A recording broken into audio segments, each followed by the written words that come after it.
we are live. Thank you so much for joining us. My name is Sandra Jennings, and this is Passion Speak, where we give those with a passion a platform to speak. My guest this evening is a gentleman who has pre-pandemic started his own company. He's going to talk to us about it. He's just written a book about reparations. I'm anxious to talk to him. He operates a leadership company out of Texas. He's nationwide and even international. And let me just bring right onto the stage Phil Claybrooke. Hi, Phil. Hey, Sandra, how are you tonight? I'm good. How are you? Hey, I'm doing wonderful. Good, good. I'm glad to hear that. So I'm excited to talk to you about this book on a question of reparations. But before we get started on your book, I want you to give us a little bit of a history on you and how you got to the point that you got to with the book. I am one of those people that came through corporate America through what was known back years ago as the Affirmative Action Program. So I entered corporate America at a very, very high level when I first entered. And during that time period, I learned that there were not many people that looked like me in that corporate environment, especially the industry I was in, because it was a manufacturing industry for controls for manufacturing processes. And things were said and done in some of those meetings that weren't quite kosher if you look at it from a racially sensitive or culturally sensitive responsive standpoint. Some of those things were unfavorable that some people said in those meetings. So that's where I started to think and begin to think about how do we create this belief for people that this outer appearance is who we are? Because we created that belief historically through disadvantages and advantages, either by laws or politically or marketing or whatever. But we've created this divisive or divisive, depending on what part of the country you're from, viewpoint that the outer appearance is really the person you're looking at when there's so much more to people than the outer appearance. And what I did as I went through corporate America and learned that there weren't many that looked like me, either female or male, I decided that there must be an issue that we need to address. And that issue is we need to get away from that outer appearance, and we need to really interact and get to know people that may be different from us, whether that's ethnically, racially, gender-wise, sexual preferences, whatever that difference is. We need to get away from people that just look like us or act like us and get to know people that are different from us. And as I went through that exploration, I retired early to bring it fast forward from corporate America in 2016 because the more and more, go ahead, I'm sorry. Pre-pandemic. And I left corporate America. In fact, I left a little bit early, and I told my CEO when I left, I've got to go do something that's really passionate and something in my heart to go do. And that was, how do we create a more inclusive culture, and how do we create a more inclusive environment, not just in the workplace, but also in any environment we're in, school environment, business environment, social environment, home environment. How do we create a more inclusive environment where people not only feel like they contribute, but also feel like they belong? So that's my short story for you. So what was his answer when you said, I got to run, I got to bounce? Give me one more month to get things repositioned, situated, and we'll support you. And he and I are still best friends to today. So that must have been real terrifying because you were primary breadwinner in your home, yes? It was more terrifying for my wife than me. And there's a story behind that, but I won't go too deep into it because I think she's watching tonight. And so I have to have something to eat and sleep on when I get home. Okay. I prefer it not be the couch. Got it. But yeah, I was concerned because when you leave a fixed income where you know it's going to come in and it's pretty significant in terms of income, and you reach out on your own, that income philosophy changes real quick. And that's what entrepreneurs should really understand and know. The road to entrepreneurship is not one that is always easy. In fact, most of the time for entrepreneurs, it's a little bit difficult at first. So you have to really be prepared for that possibility of the worst and decide whether or not what you're doing is worth it. In my case, I've really decided it's worth it, and I'm so happy I did with the clients that we work with. Yes. So from a perspective of you starting in 2016, um, how did the clientele list and the growth and the scaling of your company go? Did it go straight up? I mean, did you take dips and dives? How did you go? Absolutely, absolutely dips and dives. In fact, at one point, I dove so low that I never want to go there again, to be honest with you. But that is pretty standard for entrepreneurs, and that's something we've got a class coming up very shortly on what we call our learning management system, Mhm. and it is built for entrepreneurs to help build their planning so they don't have as many pitfalls in their pursuit and their journey as an entrepreneur. So we can talk about that a little bit later too. Okay. But that's on our online system. It's in development. It's almost finished, and it will be released on our online training system in January. Okay. Before we go into some of the metrics to results, that's the name of your company. I want to go back to 2016, pre-pandemic. So you're doing okay, ups and downs like usual, and then the pandemic hits. How Yes, did it we go did. for you? I mean, was that shock? We were fortunate because before the pandemic hit, and if you believe in divine intervention, it must have happened to me because before the pandemic hit, we were already moving to virtual training, and we had already set up this. In fact, I'm sitting in the studio right now. Uh, Hmm. we had set up virtual training to actually perform some of our workshops with our clients virtually because some of them are long distance and travel is expensive for our clients to put us on a plane to take us to train their people when in fact we can provide the same training here out of the studio with just about as much effect and favorable with results as in person. Okay. I'm going to your website and I'm going to look at some of your client lists. Um, I see a lot. In fact, when I went to YouTube, you do have your YouTube that you guys have just launched, and we're going to show a clip of that in a bit. But right now, I want to look. I look at your when I search your name in YouTube, you come up in various different spots, actively teaching or addressing the clients. So I see.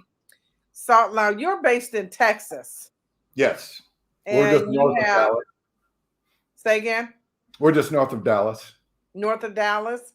Okay, so I see on your client list, um, NPR, the County of Dallas, um, Texas Legends basketball, Salt Lake City School District. Who? I mean, you have Allen ISD. That's a intermittent, uh, some school district, I think. Allen Yes. School District. And then I want to talk about you got Americans Chamber for Business, but I want to talk about a few of these. I see the Great Seal of the Chickasaw Nation, and if anybody's curious, I'm reading from his website, his some of his client lists. What is Chickasaw Nation, and how does that feed into your platform? Well, let me talk about the two sovereign nation clients we have. Hmm. One's the Chickasaw, and one is the Choctaw. Okay. And both hired us because of pretty similar circumstances. Hmm. Both of these nations, because of their casinos here in Oklahoma, just north of us on the border, Hmm. have a substantial employee count. One has like 14,000 employees, the other has 16,000 employees. Okay. So all these employees are not from the nation or either nation. Some of these people are people that are not even Native Americans. So one of the things that was troubling the nations, both the Chickasaw and the Choctaw, is how do they maintain the culture of their tribe and hire all the people from the outside and help them train and indoctrinate them in terms of expectations of their culture.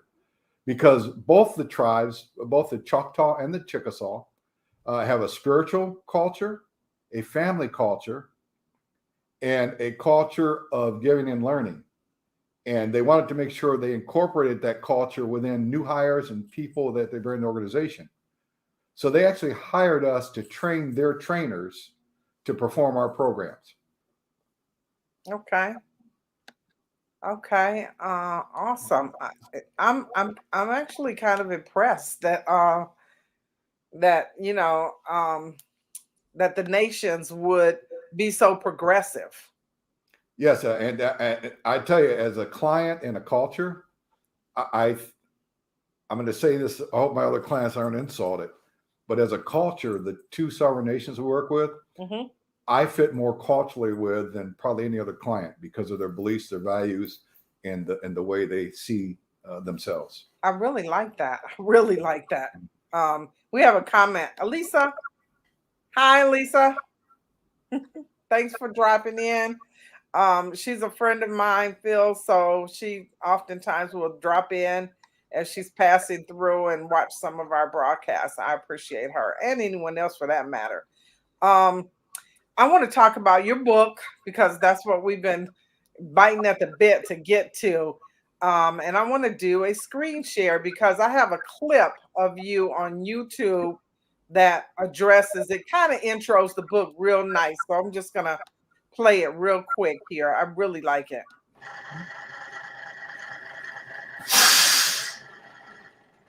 Hello, I want to introduce you to our most recent book in the Bus Stop series. And we call it the Bus Stop series because the bus has represented many things historically. We use it metaphorically to share that many of us have sat in different seats on that bus historically in the United States. The term bus stop in the first edition is a bus stop to look at the question of reparations. The book, The Question of Reparations, really dives into a holistic viewpoint from many perspectives on number one, what reparations might be, what they might look like, and how our approach and our opinion regarding reparations may vary between different people in the U.S. We encourage you to read this book. We think it will provide a great understanding of what the term reparations really means, and also provide a holistic approach to look at education, health, and wealth that might be looked at in terms of reparational approaches versus ethnicity, race, gender, and other appearances. We hope you enjoy the book. We look forward to producing the second book in the Bus Stop series sometime in the February 2022 timeframe. So with that, please become a reader and absorber of information in the current book, The Question of Reparations. Nice. That was nice. Okay, so what exactly is reparations? Or if you wish, tell us a little bit more about what you're trying to get across in the book. Well, let's start with what is reparations, because everybody's not familiar with the term reparations. But very simply, reparations, the word stands for repair, basically. And when we talk about reparations, it's how do we repair some of the cultural and ethnic mistakes we've made in the past in our history, such as slavery, such as taking land from Native Americans, such as the Chinese being forced to work on the railroad, such as Japanese being put in internment camps during the Japanese War, Mexicans directly after we conquered and took over Texas and New Mexico and Colorado, those residents that stayed in the United States and became residents, how we kicked them out, about 92,000 of them, sent them back to Mexico, took their land. So reparations is how do we now approach history and help repair the damage done to those groups historically that we have disadvantaged. So that's what reparations is, repair. Okay, so it's not, well, I won't say what it's not because people are very sensitive about the whole subject of reparations. Yes, yeah. So in your book, which I have not read, you're talking about the question of reparations. What are you trying to get across to us? Well, the question is, who is really, really entitled to reparations? And we've sort of approached that in many different ways over the several years. Some say it's people that were affected by slavery, Black African Americans. Some say it was Native Americans whose land was taken from them. Some say it was the Japanese who were put in internment camps. Some say it's Mexicans who were kicked out of the country after they became citizens because people thought they were taking their jobs back in the 1800s. Some say it's the Chinese who were forced to build the railroads. So the book talks about who is really entitled to reparations, because we've looked at it primarily as a reparation to slavery. But there are other cultures and other ethnic groups that feel they're also entitled to reparations. So the book says, let's take a holistic approach.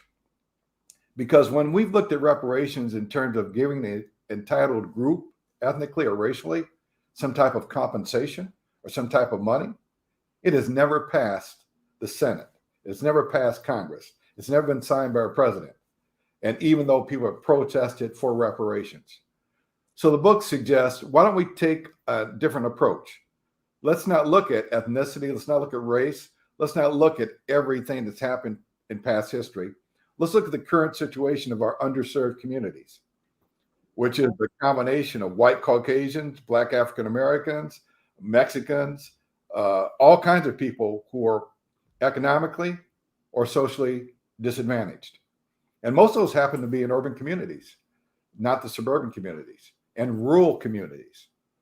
So the book talks about, let's take a different approach. Let's look at the health, let's look at the wealth, and let's look at the education perspective in those underserved communities, both urban and rural, versus looking at race and ethnic background. Okay. So it's basically, all right. Talk to me some more about it, because I mean, what is your belief? I personally want to just interject this. I believe poverty should be a public health crisis. I think, and I'm not suggesting that the government should bail out all people in poverty. I'm not suggesting that at all. I'm saying that it needs to be a national priority, whether it's health, whether it's from a wealth or education standpoint.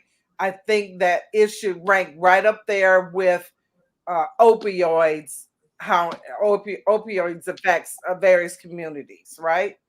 Yeah, and I think what's happened, Sandra, too, with a lot of people in many cases have equated reparations with some type of moral conviction or some type of moral responsibility or moral accountability. And they haven't really looked at the economic impact. Now, when you think about it holistically, the birth rate in the United States is decreasing. People are not having as many children as they used to have. Period. It's fact, it's data, it's there for you to see. However, older people, 35 to my age, and older, have had that many children. Okay, or they are the children of families known as the baby boomers. That's what we are, the baby boomers. I'm a boomer. Okay, so what happens when the people retiring or the people reaching age of retirement outnumber the people working? We got issues. If you got lower birth rates currently and you've got higher birth rates in the past, somewhere down the line, the number of people productively providing tax revenue, providing labor force, providing the income stream necessary to support this country is going to decrease. So we need to find a pool of people to, number one, increase that labor force, and number two, increase the amount of tax revenue available. And that pool of people is sitting in underserved communities. We need those people productive.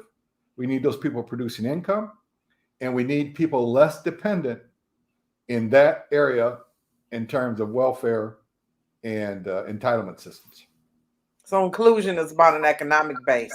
Inclusion is about economics as well as it's about moral. In fact, it's more about economics when you look at it, because we're digging our own tunnel if we're not investing in people to educate, to increase the health and welfare, and to put them in a position to earn solid income and produce tax revenue.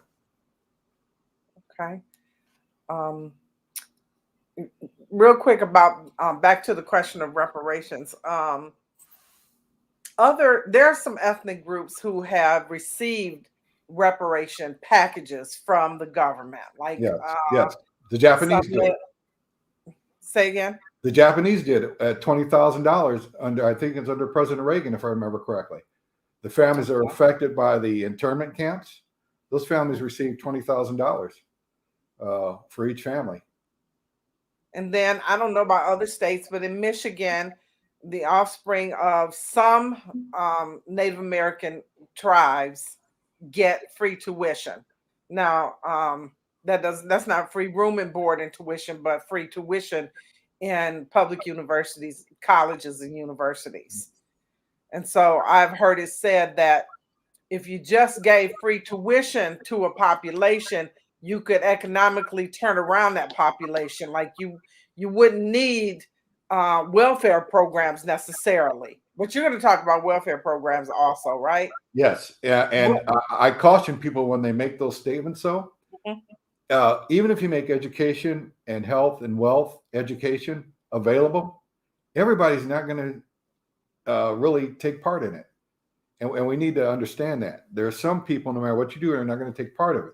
So what you're trying to do is make sure you're attracting and giving an opportunity to those people that really want to partake in furthering themselves individually and collectively. So. Okay. Who needs your book? Educators? I would hope that educators would start using the book to have discussions with their students because the book covers a lot of the history that got us to this point. In terms of what has brought us to the point of discussing reparations. It also talks about things right up front. And let me say this, every book in the series will start with the same chapter. And that chapter discusses having uncomfortable and sometimes difficult conversations. So when you pick up a Bus Stop series book, you can expect the first chapter to be the same in each book. Because until we learn to have difficult and sometimes uncomfortable conversations, we're not going to be able to move forward. The book talks about something in education that's called critical race theory. And I don't know how many of the audience are familiar with critical race theory, but in its natural form, critical race theory is basically the ability to teach history in a more factual nature than in the nature it's been taught historically in public schools. Because historically, it's been based on a European doctrine or European philosophy and a European basis, excluding many of the contributions of people outside that European base that helped build this country. So I just encourage educators, let's get more inclusive on the historical facts. And there are many people right now, especially in certain states, in governments, that are really trying to stop the teaching of critical race theory, but their interpretation of critical race theory goes farther than the theory itself, because their philosophy in the states that are actually opposing critical race teaching is that it will cause more divisiveness. It will cause people to be farther apart. It will cause a dislike, even more distrust, and maybe hatred for white people and white Caucasian people in America. And these are things that state governments are publishing right now if you want to go out and read about it. But that's not the point. The point is, let's provide factual historical information to students. Allow those students who are very intelligent today. In fact, students today have access to more information than we've ever had. The speed of information on the internet for students is crazy. I'd rather the teacher in the classroom teach more about factual history than to allow the students to just go on the internet searching for it. So, do you think some of their fears, those who are plagued with fear of critical race theory, some of the fears are founded? I mean, I remember when Roots came onto the scene in 1977, I was in high school. The first hit of the reality that this was a truth. It caused some guilt feelings, it caused some anger feelings, it caused some backlash, it caused everything. I mean, how can we impose critical race theory or teaching of the truth without, or can we, without angering a certain population? Or can we? I believe we can. And I think if we do it in a factual nature, the book talks about trying not to just be emotional, but to understand what was happening in history about the time slavery was in the United States. And I'm picking slavery because that's one of the largest areas of reparation consideration. the United States had a southern sector and a northern sector. The northern sector was primarily industrial, textile in nature. The southern section of the United States was agricultural, cotton, rice, other things, okay, that they were growing. So the southern states were pretty much dependent on agricultural economics, while the northern states had both agricultural and minute form. Phil, you're breaking up. Am I okay now? Hello? You're okay. I think it's on my end, but go ahead. You're okay now. Where did I leave off at, Sandra? What was you were saying the southern states was primarily agricultural. Yes, okay. And at the time when slavery was in place, the southern states found slavery to be free labor or less costly labor because you still had to feed the slaves. I mean, they weren't getting income or payment, but there was a cost, but a low cost of labor. So when it came to the Emancipation Proclamation and the freeing of the slaves and the Civil War and the whole history behind that, it started way before that. It started with the Constitution. And if the Constitution is read, there's something in the Constitution originally that was called the 3/5 Compromise. And that 3/5 Compromise is also in the book. So I'm asking people to really take a historical view and factual view of what was occurring, what was happening. It's not condoning slavery. It's not condoning what occurred, but it's understanding what was happening in that historical period of time that was causing people to believe the way they're believing. It's an emotional thing for many African Americans, including myself. However, if we dwell on the emotional side, how do we go forward? Right. How do we go forward? We can't. It's difficult. Well, let's just stick to the facts. Yeah. And the facts are this is what occurred. This is what happened. I think we need to understand and know what happened because, like the Holocaust, it's best to know what occurred so we can prevent it from occurring again in the future. Right. So, and that, people may say, oh, that was 400 years ago. You're just using it as a crutch.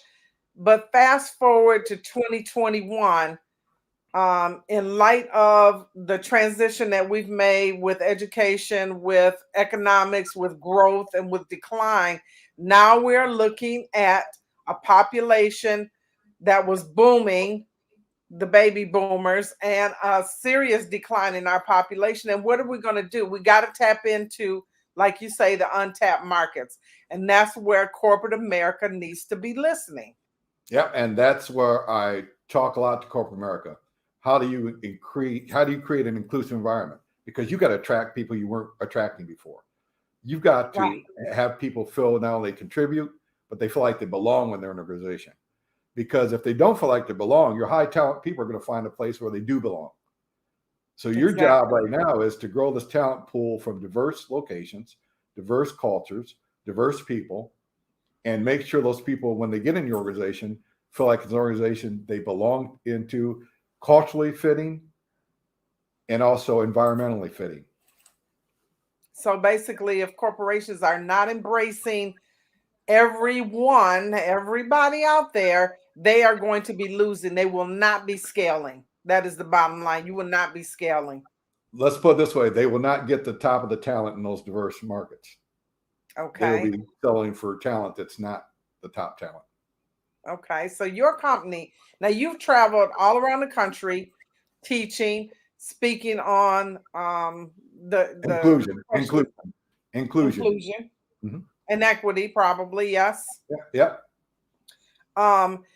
It would seem to me that in this current climate that your company should be booming. We have clients in about every market you can name right now. Yes, we do. Okay. We have clients in the government sector, agencies, the broadcast sector, the educational sector, both in higher education and public K through 12. So yeah, we have a wide variety of departments, organizations that we work with. The key though is when we talk about inclusion, we work differently with each of those companies. You mentioned NPR. We work with NPR because they were very interested in making sure they didn't lose their culture of unbiased broadcasting. So we did some work with the actual reporters in NPR in terms of bias training and how we recognize bias, even if it is implicit or explicit bias. And if it's implicit bias, how is that formed? How do we recognize it? And how do we make sure it doesn't transmit itself into unfavorable behaviors? So that was NPR. We work with a school system, and I'm not at liberty to mention the school system's name because I'm under non-disclosure. But that school system had a real discrepancy between the level of disciplinary action against students of color versus white Caucasian students. It was way out of racial equality. The ratio of students of color versus the ratio of students versus the whole population of the school system was way out of kilter. So that's when we looked at their practices, policies, and procedures for disciplinary action to maybe make some suggestions on how we look at that and how we get that ratio back in sync. So it's not just, well, I'll give you the numbers. The school system had 12% minority students, children of color, 60% of the penalty and punishment was students of color to 12%. Okay, that's the problem. Yeah. So, and we didn't go in pointing fingers of where it was. We went in investigating and doing analysis. And that basically we did root cause analysis for that client to begin to look at what some of the possible causes were and what we could do to move the needle in a favorable direction. So that's some of the things that your company will do. And you travel international as well. Is that correct? I have not been international yet, except virtually, to be honest with you. But I'll tell you, another school system we're working with how to develop and work with culturally responsive curriculum. And we're actually working with that school on their existing curriculum and how do we incorporate some of the factual historical things that occurred that we talked about, and also how we relate to students today based on the environment they're in. If you're in an inner city school and the people are talking about farms and growing crops, how many crops have you seen growing out of sidewalks and asphalt? So it's not something they relate to. So how do you relate that? How do you bring that subject into relationship with someone that may have never seen a farm? So you've got to make a connection so they can have the ability to tie it. And some of the things we've done with some of those schools, we've actually started greenhouses or planters in their school. So they're actually growing things. I mean, just some type of relational basis that people culturally can connect. That's so awesome. I mean, it's all over the place what we do with clients, but the string that goes through everything is inclusion. How do we create a more inclusive environment? How do we create a more inclusive culture? Period. With the pandemic, everything is a pandemic nowadays. But with the pandemic, I'm just wondering, because it feels like the level of empathy that has been bestowed upon each other has decreased with the pandemic. Yeah. How do you see that? Is that a falsity from your corporate perspective, your business perspective? Do you see that now you're dealing with including or teaching inclusiveness on a cultural level? The rural kids and the urban children have to learn to come together and learn each other's language. And now are you having to globally teach or speak on the subject of empathy? Like, we need empathy. We need it really bad. We need to be able to identify emotionally with other humans in order to make the, and I feel like the pandemic has made that situation worse. I mean, the level of road rage even. We're working with one client right now, a very large client, and all we're working on is reintroducing connectivity between the people in their organization, because they've disconnected because they've all been remote. And now they're bringing them back into buildings, they're bringing them back into facilities. And this is almost 2 years that they haven't been in there, a year and a half. So the connectivity between the people, not just from a team building and working standpoint, but from an ethnic standpoint, a racial standpoint, it's got a little bit uncomfortable because they've seen things watching media at home during the pandemic that have maybe I don't want to say inflamed, but have really exaggerated some of the difficulties we have both ethnically, racially, and so forth. I mean, how many people have not seen the George Floyd tape? Right. I mean, Right. you talk about emotional on all sides. Aubrey. Right. How many people have not seen that video? I mean, you think about this, and then you get the facts and statistics now, because now people are giving you statistics that more people of color are likely to be brutally injured or killed through law enforcement than people not of color. So, I mean, you're getting all this media and all this talk, and these people, we've been home for a year and a half. We've all been seeing this. We've all been watching this. And so now we come back together. So we need to come back together in a different format than pre-pandemic. I feel like we need some hope. And when you say empathy, there's only one way to get empathy. If I don't know you, if I'm not connected with you, if I haven't really sit down to interact with you, I can't have empathy for you. I don't know you. Right. So if I'm going to have empathy for someone, I've got to get to know them. It doesn't mean I'm going to like them. It doesn't mean I'm going to agree with them. But it is a place of understanding, mutual understanding. So that's why we encourage you to work and talk and interact with people different than yourself, whatever that difference might be. Oh, I appreciate that. Well, I'm going to wrap it up. I've been talking with Phil Claybrooke of Metrics to Results. Sandra, if I may, before we go real quick. Yes. Just real quick. You'll find out at the end of the book, when you read the author's notes and summary at the end of the book, in 2022, we will be starting our way of serving the underserved communities. We'll be running what we call the Pathways Institute, and we're going to be focusing on a nonprofit organization that brings education for both health and wealth to underserved communities through what we do in our training as an addition.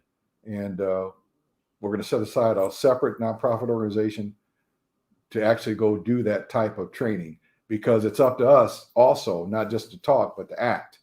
And we're going to go in and train and do what we can to educate entrepreneurs and work in conjunction with employers to bring about suitable arrangements for people that may be suited for their company or their industry. Okay. So I'm sorry, go ahead. We had a comment. Oh, Diane, she said, remind me. I sent Diane a text earlier. She says communication is key. Thank you, Diane, for your comment. Communication is key. And connectivity. He's also was saying connectivity. But anyway, I'm not going to keep you any longer, Phil. I appreciate you. Phil Claybrooke from Metrics to Results. Thank you, Sandra, and thank you for your audience. Appreciate it. Yes, thank you. A leadership consulting company just released their first book in the Bus Stop series. This one is The Question of Reparations. You can get that on Amazon or the link above.